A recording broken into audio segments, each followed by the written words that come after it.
Hello, guys. I quickly want to talk about a topic named when to start exercising again after recovery.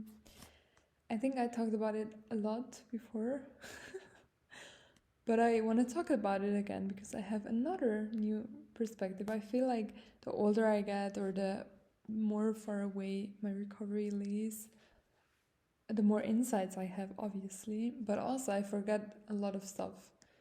So before I tried filming this video, but I tried telling my whole journey, my whole exercise journey, and it was 20 minutes and I wasn't even done yet. So I was like, no, I cannot bring such a video.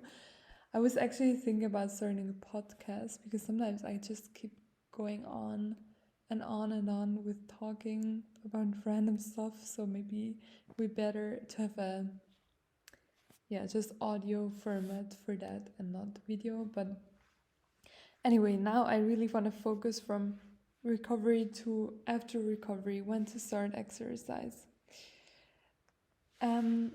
So in recovery, at first I did a lot of exercise still, or not a lot, but I did exercise still. I did a lot of long walks. I always thought, it's fine, it's just about eating. Whenever a recovery YouTuber said you have to stop exercise, I was like, I'm a unicorn, I'm different, I don't have to stop. For me, it also works without stopping. Spoiler, I was wrong. And I'm 100% certain for you it's the same. I feel like everyone thinks, no, I can do recovery without stopping exercise. No. It has a very clear reason. I mean, your body is stressed from your ED. It is under such stress, under such, I don't know, it's just always nervous, and then once you go into recovery and you start eating a lot, you also have to rest a lot. So I'm like moving my laptop because I want to underscore my point.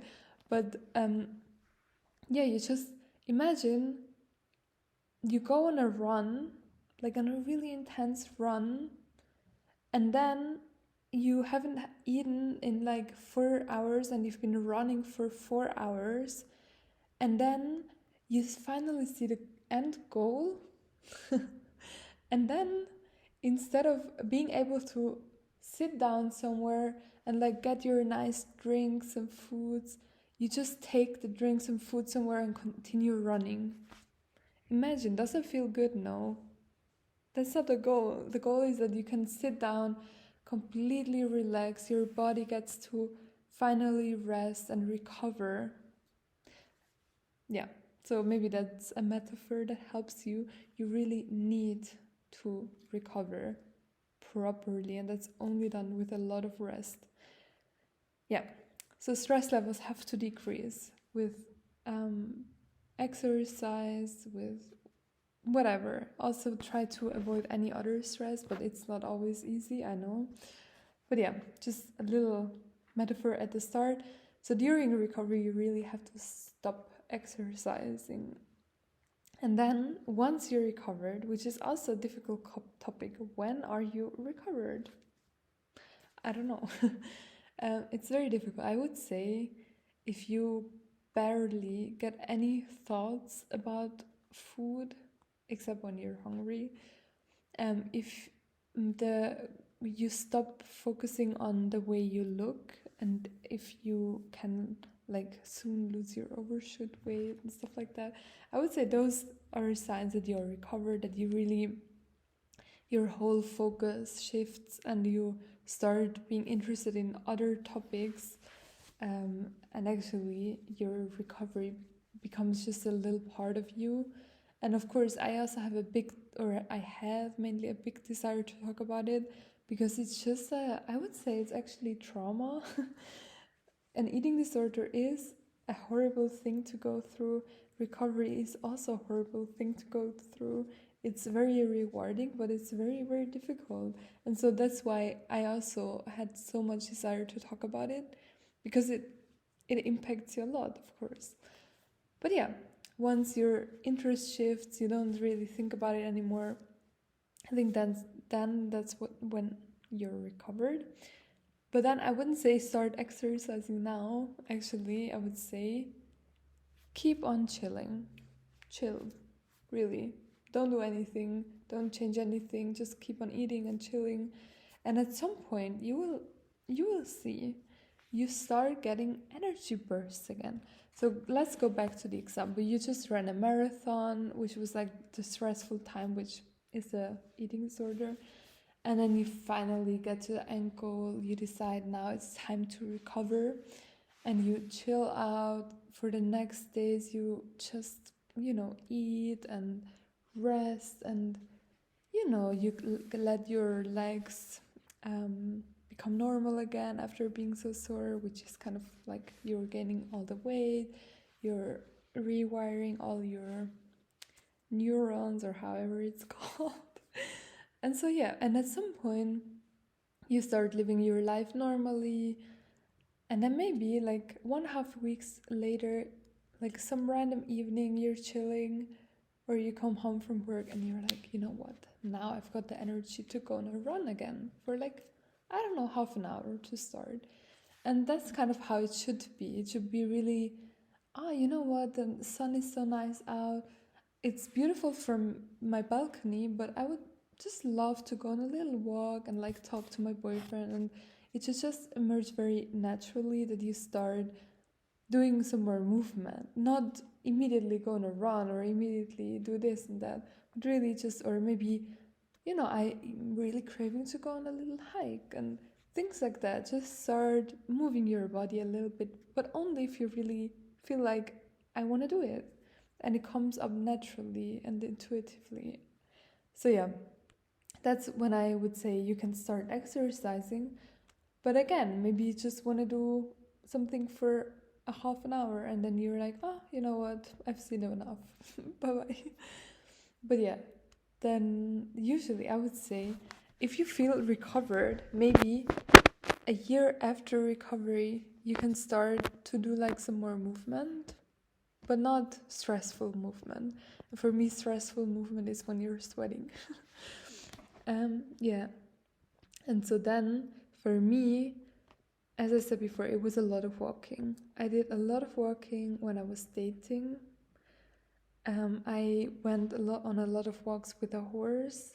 Those kind of things. I went on a lot of walks. And now, since about 2 months, I've been going to yoga. Yeah, because it was more of a coincidence. My mom asked me because she had 3 times yoga left because her friend couldn't join anymore, but she already bought kind of the membership. And so I could go 3 times to yoga for free, and it was so cool. I loved it. So I started going to yoga.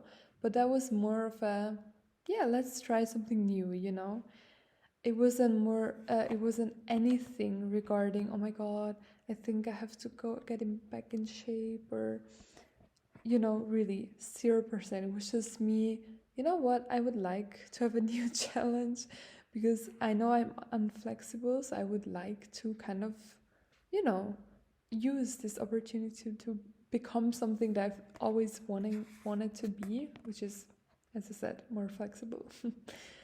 And yeah, so that's kind of how I got back into it. And since then, I've been going to yoga and Pilates a little bit. And now comes the crazy part. I've started to run again, which is mostly because I promised to join a race from my company. They have to have enough people joining, and so I was like, okay, I'm gonna join. And I went on a run. I already went a few times since recovery, but I never really enjoyed it. And then I think 3 weeks ago, I went on a run, and I was just so surprised how much I loved it. Because I found out you don't have to run. You can just jog at a slow pace and enjoy it. And it's actually fun. So that's kind of how I went back into it. But for me, recovery, like really feeling recovered, has been, let me think, 2021 in summer. So 22, 23, 2.5 years since I've been recovered, like feeling recovered. And I'm only now starting to get back into exercise, and only because I'm craving or because I'm challenging myself, but not in any way trying to lose weight or trying to, modify my body. No, really not.